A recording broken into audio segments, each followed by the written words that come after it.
Greetings and salutations, friends. My name is, of course, Charles Q. Banks, and I'd like to welcome you back to another episode of Caesar, or Charles Anime Episode Summary and Review. So today I am reviewing Episode 3 of One Punch Man Season 2, and I just watched it, and I've got to say, these episodes are getting better and better as time goes along. Every episode I watch is better than the last, and even though this episode did get a rocky start, everything that I said was wrong about the first two episodes were rectified in this episode. The level of animation is still not quite the same as One Punch Man Season 1, but there's actual animation going on. There are actual action scenes where people are animated with movements and frames of different positions. It's incredible. It's not just digital movement being forced with a screen, digital animation style. It's actually drawn, hand drawn. You can tell. With different frames, lots of different frames are used. There's actual Sakuga in this episode for the first time, and it was pretty impressive.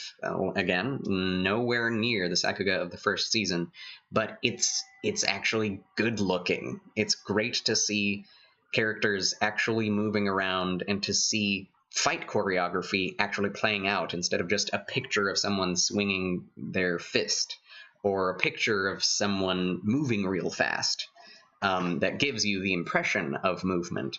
It's actual movement that you're seeing happen on screen through lines drawn and changed quickly in order to be able to simulate movement, which is what animation is and should be. I personally do not really like digital animation, and I don't think I ever will really get used to it. Same thing with just CGI in general. There's something about hand-drawn animation that will always be more impressive to me, because I have been into drawing before, and I can understand the effort put into it. With 3D and CG animation, there are a lot of things that you can do, like I've said before, that you can use to cut costs and to speed things up and make things easier on yourself, especially in anime these days. They're utilizing these CG programs and really poor quality CG animation in order to save money and time and manpower. Because, like in Berserk, the two seasons, most recent seasons of Berserk, 2016 and 17, that nobody really liked the animation of.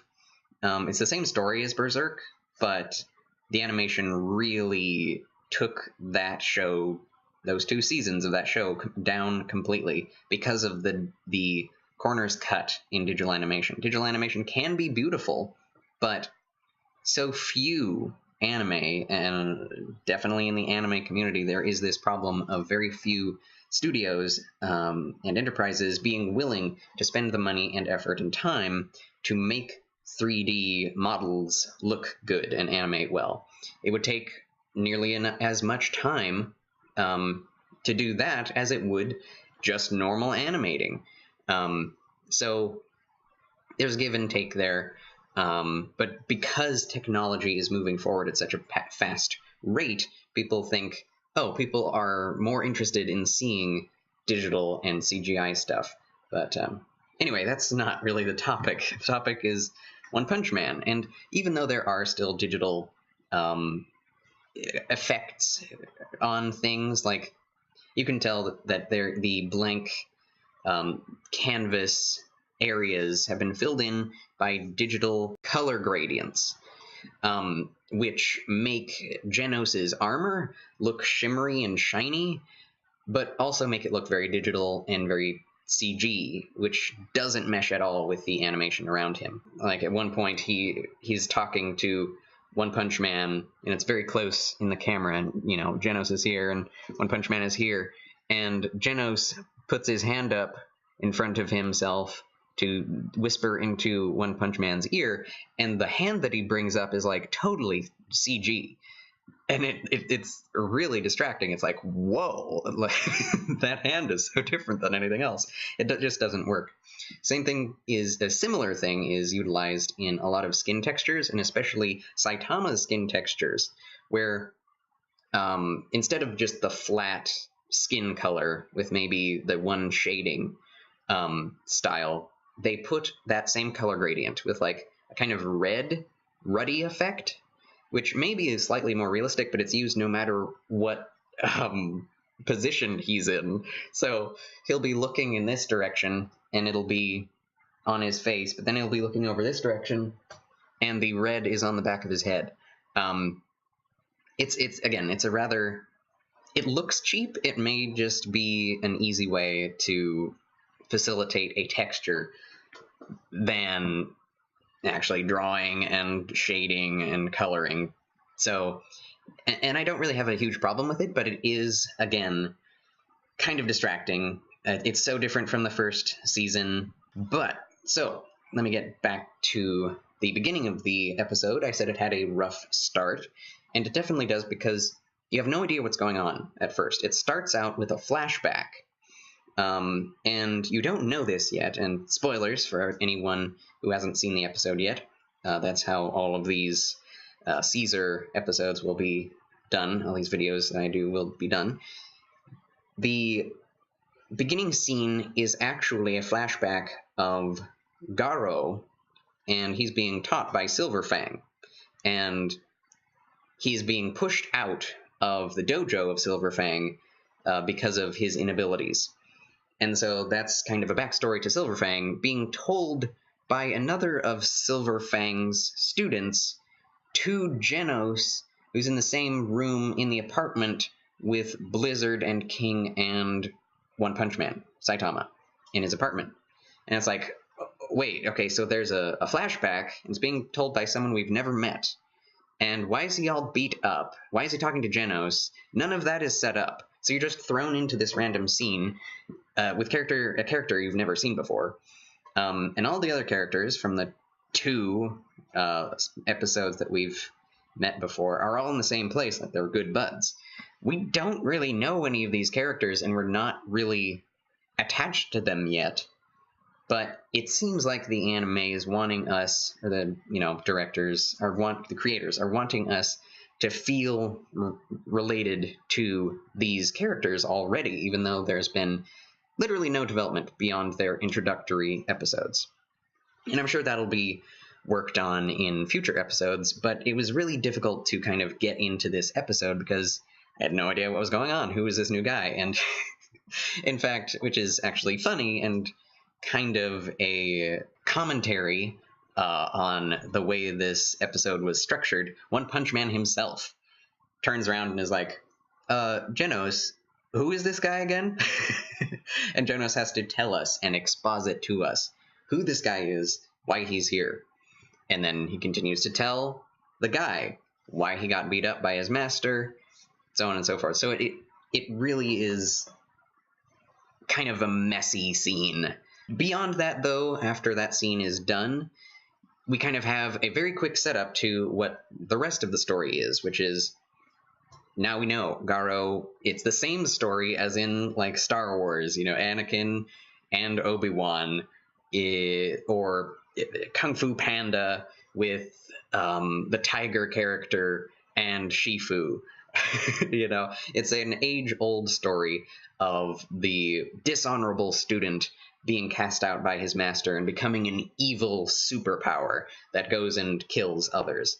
And he's actually called a hero killer throughout the rest of the episode, and he started being called a hero killer in the last episode, and I have to admit that seems very familiar. Where have we heard that before recently in a shonen anime with superheroes? I don't know. My university?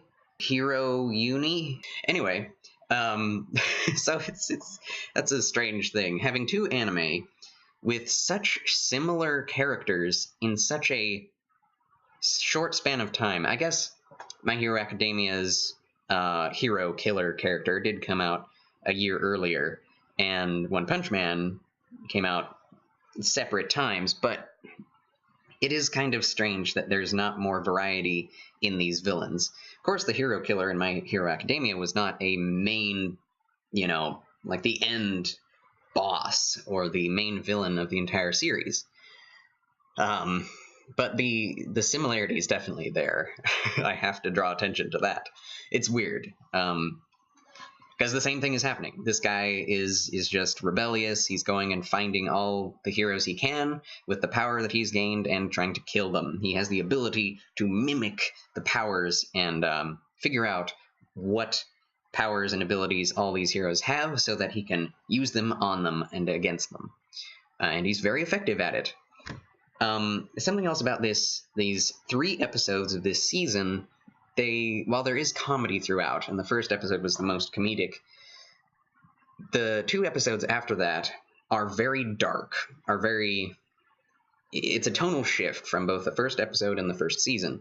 Because while this first season had dark things happening in it, the second season is all about the plot line, all about this bad guy, and hundreds of people are getting killed. Like, a whole mob of people in the second episode, the first scene of the second episode, hundreds of people, tens, maybe hundreds, in the one scene, span of one scene. And in the second episode, like, dozens of people are massacred, killed outright.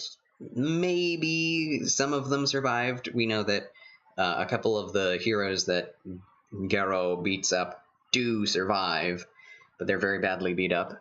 So it's like, it's very intense. And everything that is happening, all the dialogue, is based mainly around these issues and the issue of factions existing in the Hero Association, which is unjust and wrong. So by the end of the episode, it's kind of a downer. There's a lot of high stakes. There are a lot of you feel a lot of tension. There are a lot of characters that are about to get offed by Garo. He's so good at it that you can't really imagine any superhero being able to fight him. And then at the end of the episode, Saitama comes along. He's been looking for him. And, Garo tries to take him out in one swift chop and doesn't do anything, of course, to Saitama. And Saitama chops him back. And he just causes Garo to pass out immediately. And he goes on to, One Punch Man goes on to buy something and starts haggling with one of the store managers behind him. And that's how the episode basically ends. And it was like, holy crap, that was awesome.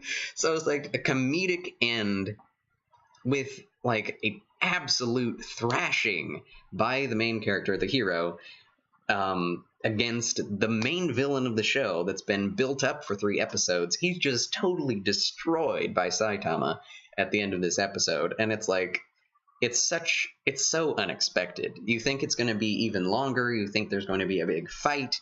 You think, maybe they'll somehow get interrupted and not be able to fight. But no, just, again, one chop. And Garo is down for the count. And so it was just a really exciting episode, really good animation. And another problem, though, the beginning and endings were both kind of a mess, because One Punch Man takes out Garo. He talks to a bunch of the heroes that have been attacked.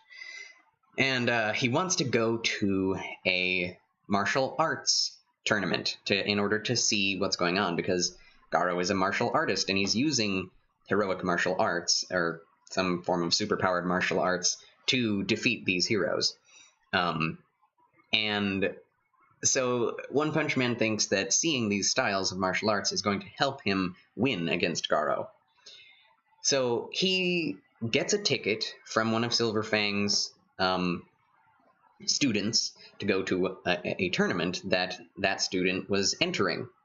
And he decides to enter in that guy's name, which is hilarious in context. And so that's stated. Then he meets Garo, defeats him, and then after the credits, there's a scene where he puts on the student's, a wig that is meant to look like the student's hair so that he can actually impersonate him. and it's a funny joke at the end. So it's like, wait a minute, is Garo still lying in the street? Did this happen before or after he defeated Garo? You know, the timeline of events is very muddled at the beginning and the endings. And so we'll just have to see in the 4th episode what timeline, whether there was a timeline shift or whether that was in chronological order. And if it was in chronological order, why did the scene skip? Why don't we see what happened to Garo in the aftermath of that encounter? I don't know. So anyway, those are the things that really stood out to me. This was the best episode yet, both in terms of visuals and in terms of tone and tension, because there's, like, the spirit and heart of One Punch Man is definitely in this season and really strong in this episode. One Punch Man's old webcomic style is coming back strong in multiple scenes, and we get to see him in his element, which is just handing bananas to people, eating bananas, being super mundane, and being excited for once at the thought of having trouble fighting a bad guy, of fighting a villain.